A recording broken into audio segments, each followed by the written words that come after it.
alguna duda en particular?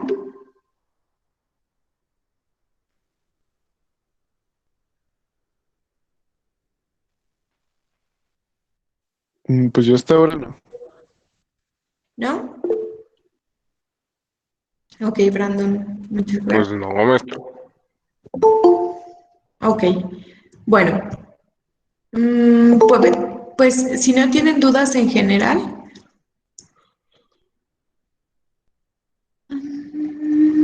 ok, parece que ya.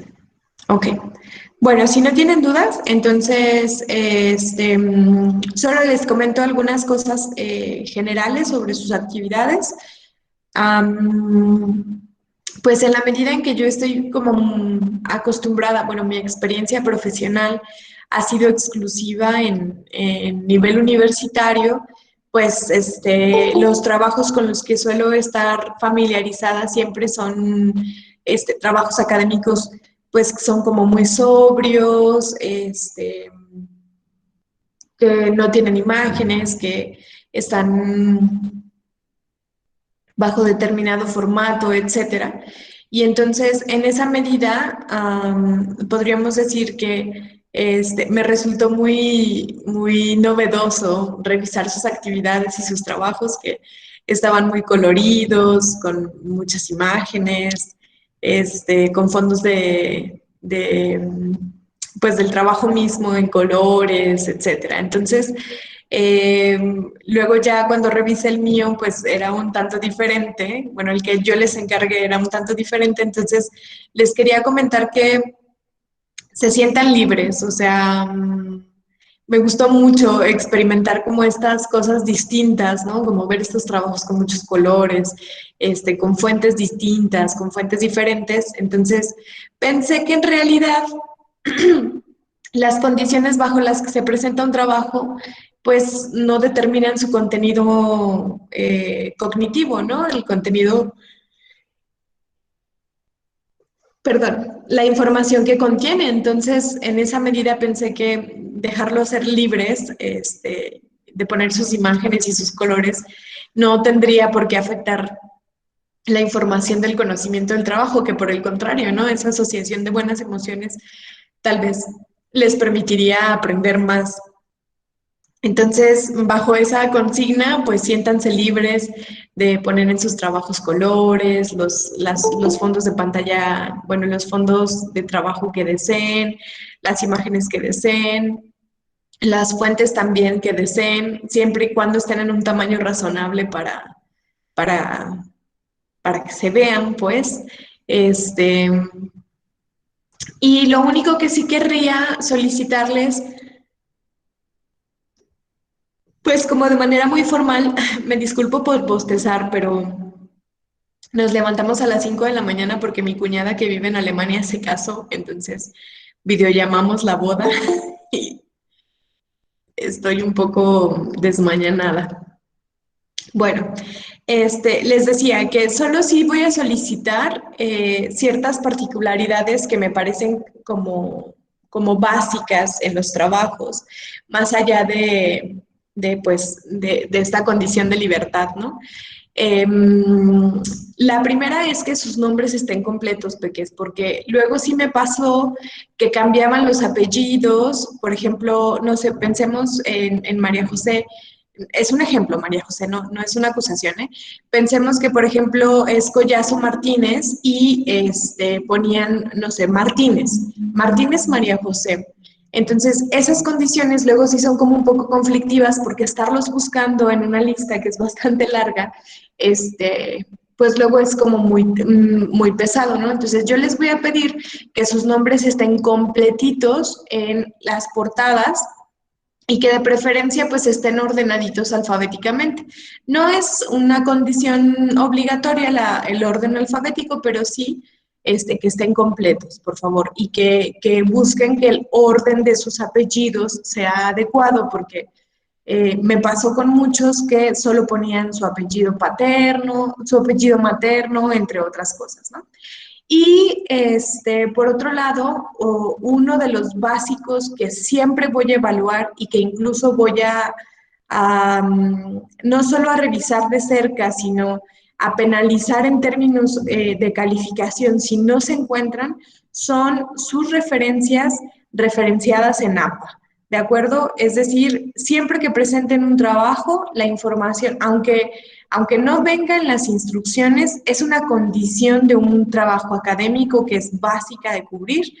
Hay que colocar nuestras referencias referenciando en APA, de modo que yo puedo identificar cuáles son las páginas o los espacios académicos que ustedes consultaron para llevar a cabo esa investigación.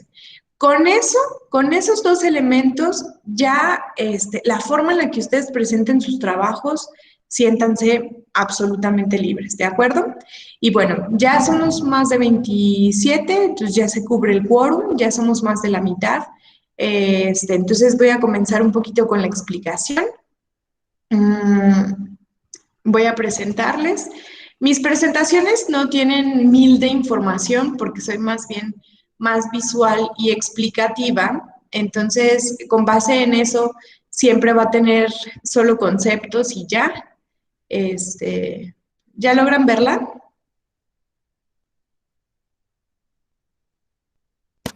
Sí, ya se ve muy bien. Ya se ve. Muy bien. Bueno, en esa medida, pues, como descripciones y definiciones y todas esas cosas, pues no, esas más bien las explico yo. Bueno, lo que vamos a ver es justamente los gobiernos representativos y la participación ciudadana, que en realidad son dos temas que están profundamente intrincados, porque en efecto, un gobierno representativo no puede ser un gobierno representativo si no tiene de inicio la premisa de la participación ciudadana. Es decir, denme un segundo porque tengo que permitir el acceso. Y les decía, la premisa de un gobierno representativo necesariamente siempre es la participación ciudadana, que en este sentido la representatividad va vinculada estrechamente a la condición de la defensa de los intereses, evidentemente, de los representados. ¿Qué significa esto? Significa, en sentido estricto, que la representatividad busca, ante todo, es decir, quienes elegimos en términos de representación, buscan salvaguardar nuestros derechos y nuestros intereses. Esa es la condición teórica, por supuesto, porque pues luego hay, parece ser, una distancia significativa entre la teoría y el ejercicio real de la representatividad. Y bueno, tenemos antecedentes muy importantes para la representación. Antecedentes que además son antiquísimos y que podríamos rastrear en términos históricos hasta hace más de 26 siglos. Entonces, la idea de la participación ciudadana en realidad no es tan joven como la joven democracia que conocemos hoy por hoy. La participación ciudadana podríamos rastrearla hasta la antigüedad, en efecto, con la cuna de la cultura occidental, que es la antigua Grecia. Específicamente el periodo clásico de la antigua Grecia, donde la organización democrática era por antonomasia la representación pues, de la grandeza de este imperio, ¿no? Es decir, justo una de las condiciones más importantes que tornan a la antigua Grecia la cuna de la cultura occidental es que es a partir de la participación ciudadana que los griegos se educan a sí mismos para la participación, lo que les lleva a tornarse un pueblo completamente independiente. Sé que esto puede ser un poco extraño, pero es en Grecia, efectivamente, donde nace la filosofía. Esto pudiera parecer como un poco agua jalada a mi molino y decir, bueno, porque la filosofía es importante como filósofa formada, pero en realidad no significa que los antiguos pueblos no hayan pensado o no hayan desarrollado filosofía como tal. Sin embargo, toda la filosofía que se desarrolla alrededor del mundo, en todos los lugares, independiente de la filosofía o del pensamiento que se forma en Grecia, es un pensamiento que está vinculado a la religión. Una de las características más importantes de los griegos, que es donde nace la filosofía como la conocemos hoy por hoy, es justamente que la separan de la religión, es decir, son ellos los primeros en términos culturales en empezar a dar explicaciones ajenas a las religiones como tal. Ellos fundan el pensamiento positivo. Y en esta fundación podríamos empezar a investigar y a dilucidar a qué se debe a que un pueblo que es tan joven en términos de extensión histórica, porque pues, no sé, pensemos por ejemplo en los egipcios que tenían 3000 años como cultura enaltecida, no desarrollaron este tipo de pensamiento y muchas de esas condiciones están vinculadas a su forma de gobernabilidad. Sé que es extraño, pero en realidad hay un vínculo importante. En Grecia, solo el 10%, fíjense bien, el 10% de la población era libre. Ese 10% de la población era exclusivamente masculina. Claro, esto es un poco tendencioso, por supuesto, ¿no? El resto de la población eran esclavos o mujeres libres. Y las mujeres libres no eran dignas de derechos, es decir, siempre eran como menores de edad que estaban supeditadas al tutelaje de los hombres y su única función como mujeres libres pues era casarse con un hombre libre y parir hijos hombres libres de preferencia, ¿no? Si parían mujeres pues tenían la misma función que ellas. Y el resto de la población esclava no se consideraba propiamente humana, se consideraba propiedad privada. Entonces, un hombre libre era un hombre propietario de esclavos que definía su riqueza a partir de la cantidad de esclavos que poseía. ¿Por qué? Pues porque entre más esclavos posees, más fuerza laboral tienes y por lo tanto más productividad generas, más enriquecimiento tendrás, ¿no? Entonces, esa estructura gubernamental, esa estructura económica basada en la esclavitud y basada en la condición política, lleva a la formación de los griegos. ¿Por qué? Porque los griegos estaban obligados por ley a participar en la decisión y toma política. Entonces, perdón, en la toma política de decisiones. Entonces, en este sentido, esta formación les lleva profundamente a una independencia intelectual que es significativa. Entonces, esta participación ciudadana no solamente era obligatoria, sino era algo en lo que los jóvenes griegos se formaban como tal. Entonces, ahí tenemos grupos importantes de filósofos como los sofistas, que son docentes que se dedican exclusivamente a la formación en leyes de los ciudadanos griegos para la participación en el ágora y la toma de las decisiones políticas. ¿Por qué es importante? Fíjense bien, son el único pueblo de la antigüedad que tiene esta dinámica gubernamental. Entonces, ¿qué es más fácil? ¿Que alguien tome las decisiones por ti, como es el caso específico de un rey y su grupo pequeño de consejeros? Pues no me siento obligado a pensar, no me siento obligado a reflexionar. Al final, la decisión no recae sobre mí. En cambio, si la decisión importante es tomada por personas y esas personas me incluyen, estoy obligado a analizar las condiciones de las decisiones que tomaré. Bueno, después de esto hay un brecho importante, 1000 años, que ustedes ya vieron en su trabajo de los modos de producción, el feudalismo que abarca toda la Edad Media, pues es un periodo en el que no hay participación ciudadana. O sea, aquí los que toman las decisiones importantes son los feudos, los señores feudales y los reyes. Párenle de contar. Los demás no teníamos participación alguna, etcétera.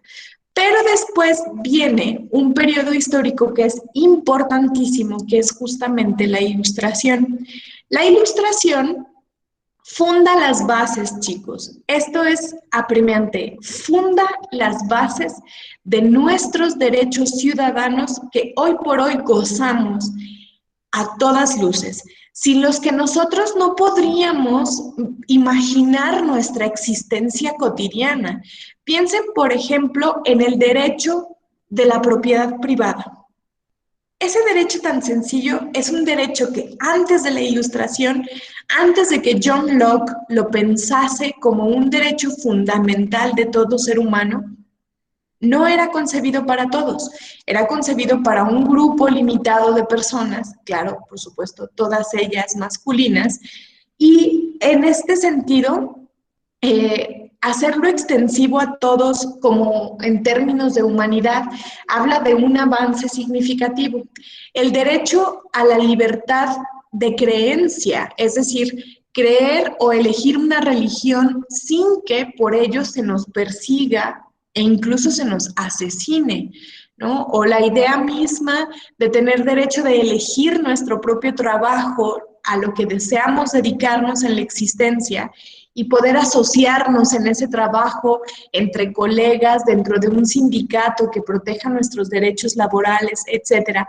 Todas estas condiciones que hoy por hoy hacen nuestra vida una vida más sencilla y que además son derechos inalienables que ni siquiera discutimos la posibilidad de su inexistencia, no se habrían pensado antes de la Ilustración, ¿no? Entonces, la Ilustración va a ser este siglo, el siglo de las luces, tan determinante en el que vamos a ver la participación ciudadana como la piedra angular de todos estos reconocimientos importantes. Uno de los antecedentes significativos, por supuesto, es el famoso filósofo inglés John Locke. John Locke presenta la disposición de la división de poderes gubernamentales en dos. Estos dos poderes están representados por el Ejecutivo y el Legislativo.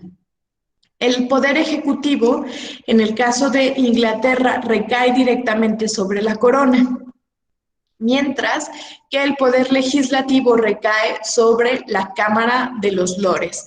Una de las cosas más interesantes es que la razón por la que hoy por hoy la corona inglesa sigue teniendo vigencia es porque es una casa real que muy temprano, en términos históricos, se dio cuenta que si no daba espacio a la representación y a la participación ciudadana, iban a perecer como monarquía. Entonces, si se fijan, las monarquías que se negaron a la participación ciudadana, hoy por hoy son históricas, están desaparecidas.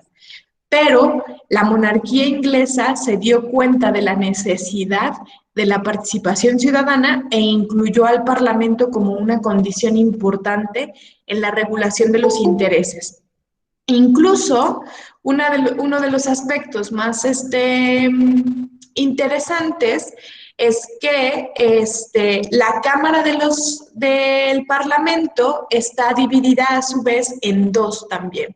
Entonces la Cámara se divide en la Cámara de los Lores, que representaba en la antigüedad, ya no ahora, bueno, no en la antigüedad, sino en la época moderna, pero no ahora, a la clase noble.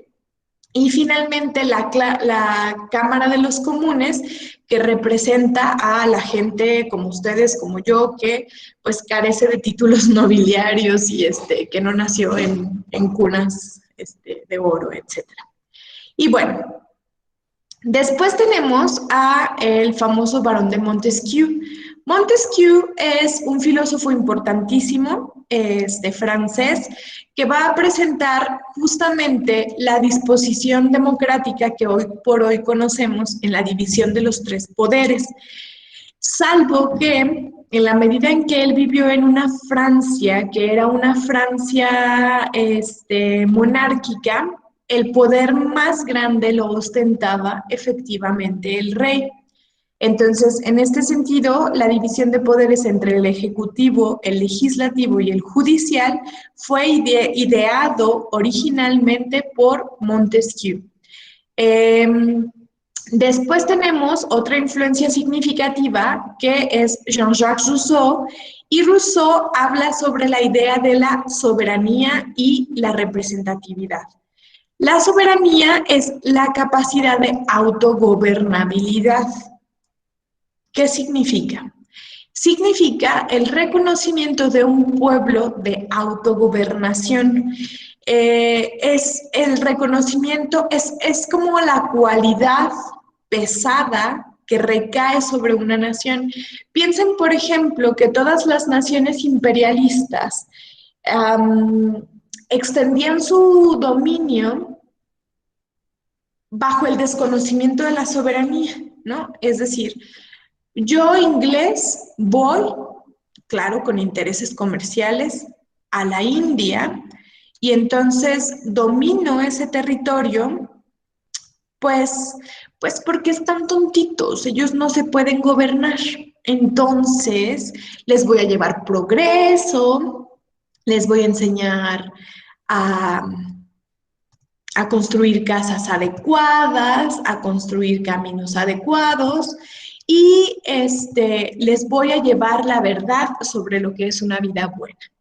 Pero aquí hay un desconocimiento de soberanía, ¿no? Es decir, India no es un territorio soberano de autogobernabilidad.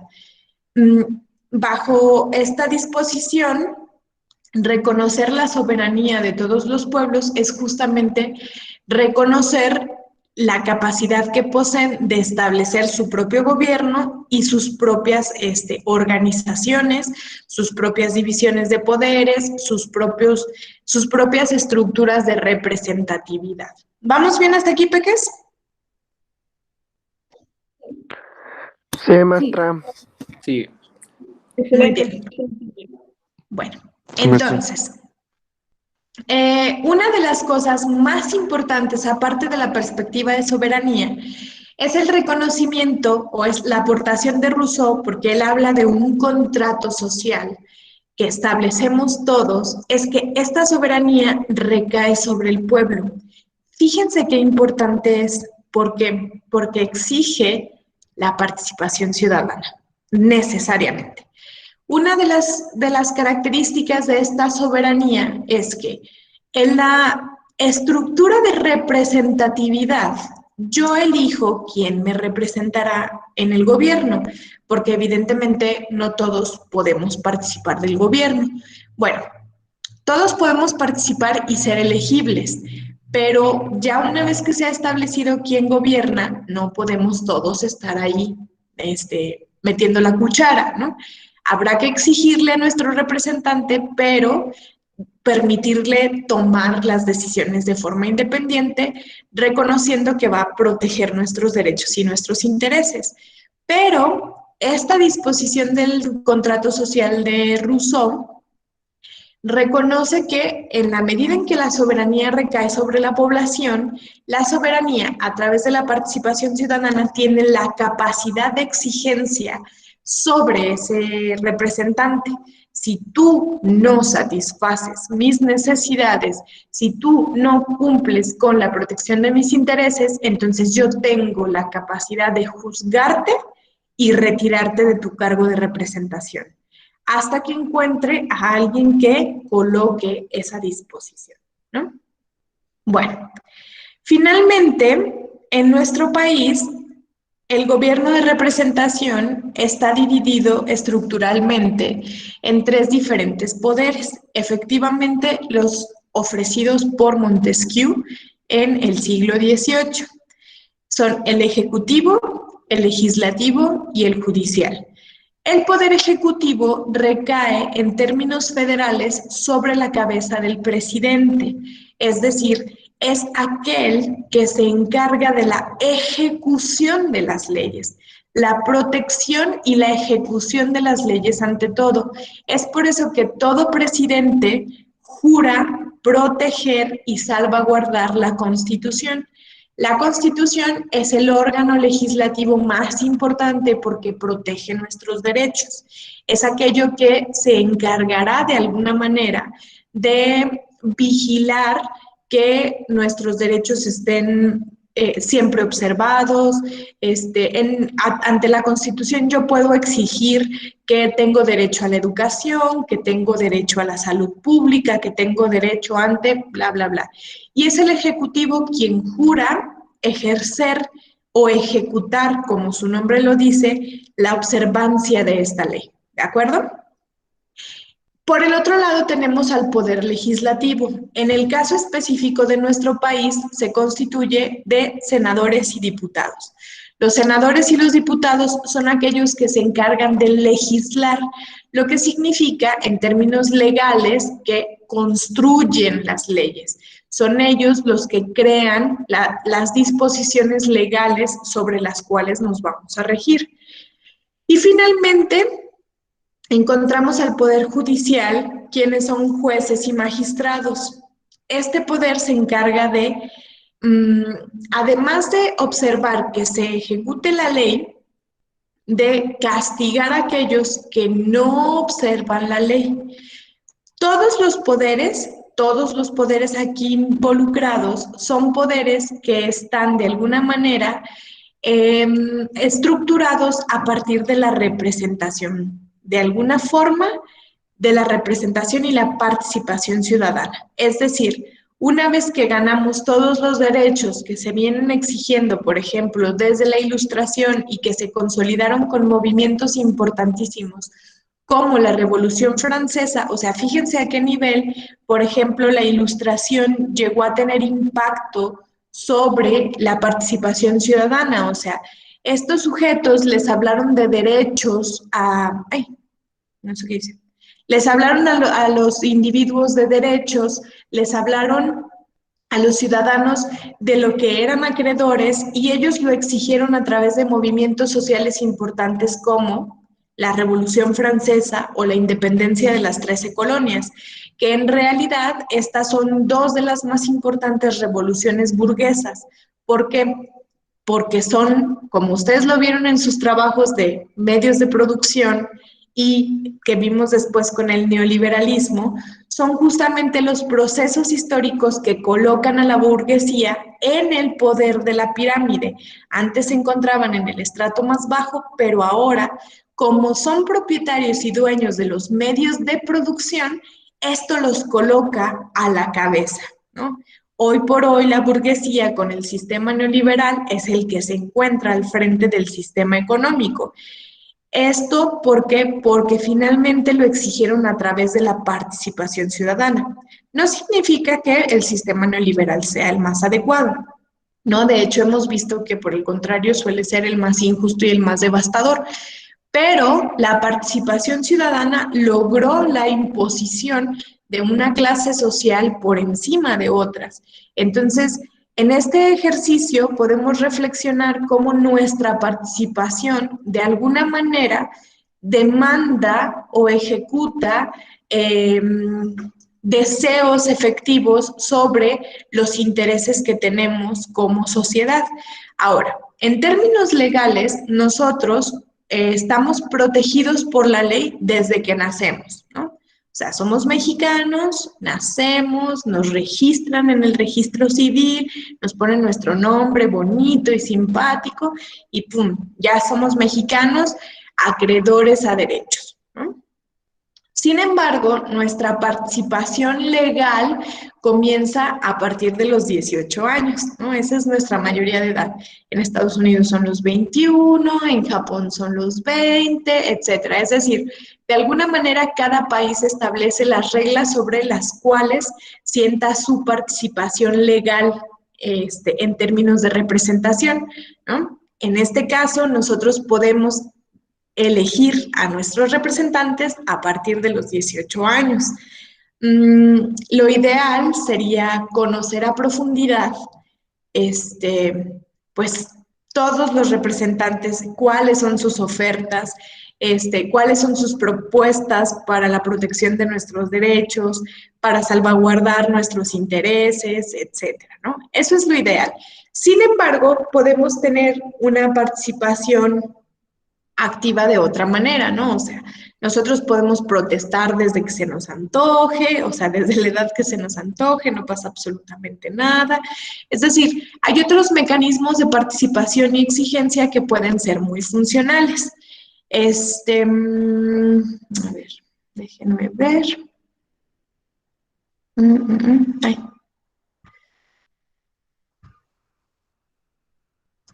Listo. A ver. Ya. Bueno, con base en esto, ¿tienen hasta aquí alguna duda, chicos?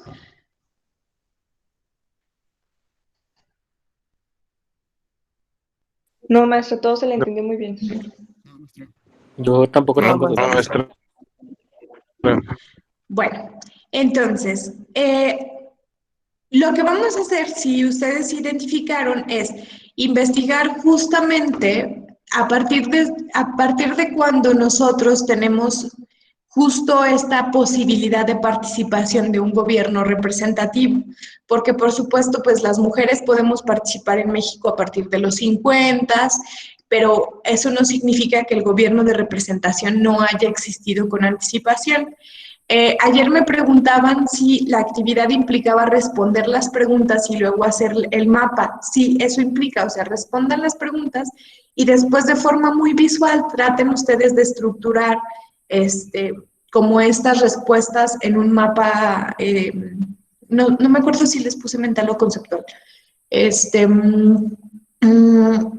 La idea es que podamos entender, por ejemplo, hasta qué nivel nuestra participación ha tenido impacto directo sobre las decisiones que se han tomado en nuestro país, porque a partir de eso, la siguiente semana vamos a analizar, por ejemplo, las movilizaciones sociales, que en este país han sido sumamente significativas, ¿no? Es decir, bueno, ustedes son jóvenes, bueno, ciertamente a mí tampoco me tocó, pero una de las movilizaciones sociales más significativas que se ha llevado a cabo en esta nación, pues es el movimiento estudiantil del 68, que además estuvo enmarcado en movimientos sociales internacionales, es decir, el 68 con movimientos estudiantiles se replicó en Francia, en Praga, en Alemania, en muchos otros espacios del mundo, justo en la demanda de pues no violencia hacia la juventud, entre otras cosas, ¿no?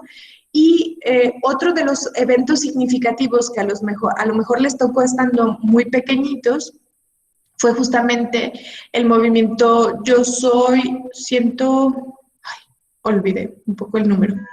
168 más, ¿verdad? 134. Ah, Sí, sí, 68 no.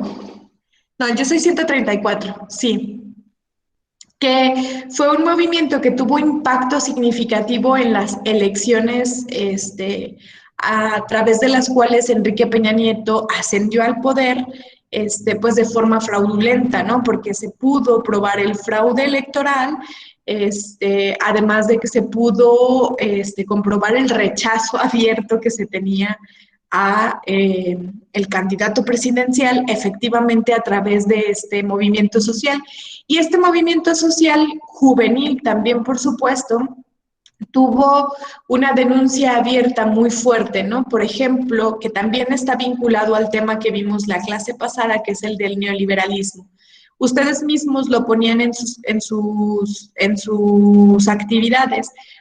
Nombra algunas de las consecuencias del neoliberalismo o la neoliberalización en México, pues la creación de monopolios. Y uno de los monopolios o dupolios más importantes en nuestro país fue efectivamente el dupolio Televisa TV Azteca, que tenía implicaciones importantes en el ejercicio del poder de la nación, ¿no? En México, por ejemplo, se supone que uno de los periodos más efectivos de la representatividad fue a partir de la Revolución Mexicana, porque, por ejemplo, el Ejecutivo en nuestro país es un poder que no tiene posibilidad de reelección, porque si lo analizamos, tenemos aproximadamente 12 años en el que el poder legislativo sí puede reelegirse, pero en el caso del Ejecutivo no, ¿no? ¿no? O sea, nuestros presidentes no pueden reelegirse y eso es efectivo desde la Revolución Mexicana, porque de hecho lo que provocó la revolución fue la demanda de un sufragio efectivo y la no reelección presidencial para destituir efectivamente a Porfirio Díaz del poder, ¿no? Entonces, en teoría, nuestra participación ciudadana es efectiva desde entonces, pero si lo analizamos, en términos democráticos, nunca ejercimos una democracia en toda la plenitud. La democracia demanda alternancia del poder, necesariamente. Si no hay alternancia del poder, no podemos hablar de democracia. Y en México, desde la revolución y la creación del Partido Revolucionario Institucional, claro, por supuesto, con otro nombre, hasta el año 2000, pues no tuvimos alternancia, o sea, era el PRI con otros candidatos, con otros presidentes, etcétera, etcétera, pero nunca hubo alternancia del poder.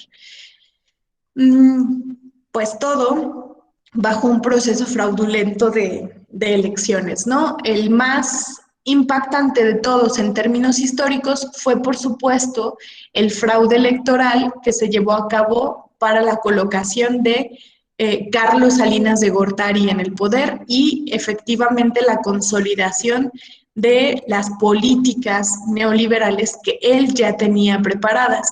¿Por qué? Pues porque justo su contendiente ganador real de las elecciones fue Cuauhtémoc Cárdenas, hijo por supuesto de Lázaro Cárdenas, expresidente, quien tenía una perspectiva más social y más de izquierda, ¿no? Entonces, era imposible que en la transición de la guerra, perdón, en la transición de la deuda externa, el Banco Internacional permitiese esa alternancia del poder. Entonces, no podemos hablar de democracia real, pero sí podemos hablar de participación ciudadana. ¿Por qué? Porque justamente en estas elecciones que fueron abiertamente fraudulentas, la exigencia ciudadana llevó a la conformación de un organismo que observara la transparencia de las elecciones, que es justamente el Instituto Federal Electoral, que ustedes ahora, hoy por hoy, conocen ya como el Instituto Nacional Electoral, que es el INE, ¿no? Entonces, la participación ciudadana tiene impacto y tiene un impacto importante. La siguiente semana nos vamos a enfocar directamente en el análisis de los movimientos sociales y después vamos a ver en el impacto que tienen, por ejemplo, las redes sociales en esos movimientos sociales, porque hoy por hoy son el mecanismo que tenemos, ¿no? O sea, pensemos en el uso de los hashtags que nos permiten efectivamente la colocación o la alteración directa del algoritmo. Estaba viendo, por ejemplo, que Frida tiene una imagen de sí en su perfil que es de un grupo de K-pop. Soy muy ignorante, Frida, no me juzgues. Pero tengo entendido que los fans del K-pop luego tienen impactos significativos en redes sociales, justo en movilizaciones de demandas importantes. Por ejemplo, en el movimiento, incluso les puedo compartir un video donde se puede ver el impacto importante sobre el K-pop y los fans, en términos de participación ciudadana. Sé que es extraño el ejemplo, pero se los juro que es real. En el movimiento norteamericano de Black Lives Matter, que está en boga desde el año 2007 y que está pues ahora muchísimo más álgido, justamente porque pues el ya no casi presidente Trump pues de alguna manera permite los actos racistas. Y con la muerte de George Floyd, pues se reactivó el movimiento. Hubo ahí como una manipulación en redes que llevó a cabo como un movimiento social que decía White Lives Matters Too, algo así, ¿no? Entonces, ese tipo de movimientos sociales degradan el impacto del movimiento original, que es el Black Lives Matter. Entonces, los chicos del K-pop lo que hicieron, bueno, los fans, lo que hicieron fue utilizar un hashtag en particular. Ay, soné a Niurka Marcos. Hashtag, lo siento. Em, utilizar un hashtag en particular para degradar de alguna manera el impacto que tenía el White Lives Matter Too y que se reivindicara o se revisibilizara el hashtag original de Black Lives Matter. Entonces, el impacto social de las redes es fenomenal hoy por hoy, ¿no? O sea, habrá que identificar qué magnitud podemos tener a través de estos movimientos, porque en efecto ya podemos observar que movimientos sociales a través de las dinámicas tradicionales, pues ya no necesariamente son impactantes, ¿no? Se están vinculando de forma profunda a través de las redes, entre otras cosas. Entonces, esta semana vemos nuestra participación y la representación que tenemos a través de la participación.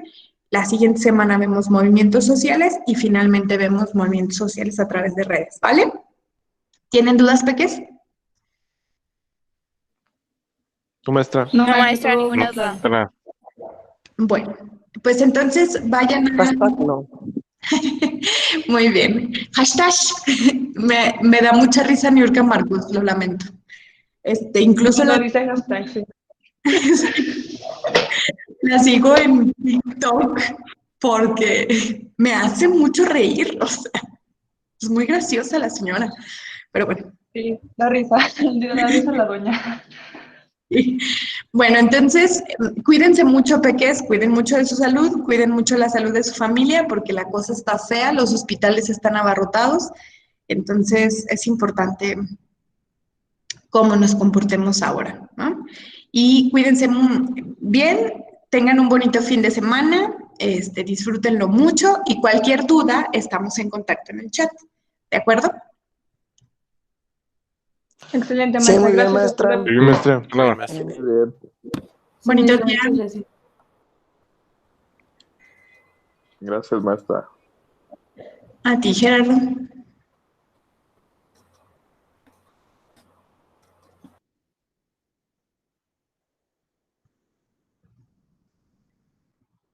Gracias, maestra, que tenga un bonito día.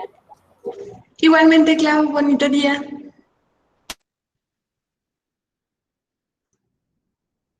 Maestra, tengan buenos días. Igual, Julián. Yo te investigo y te aviso.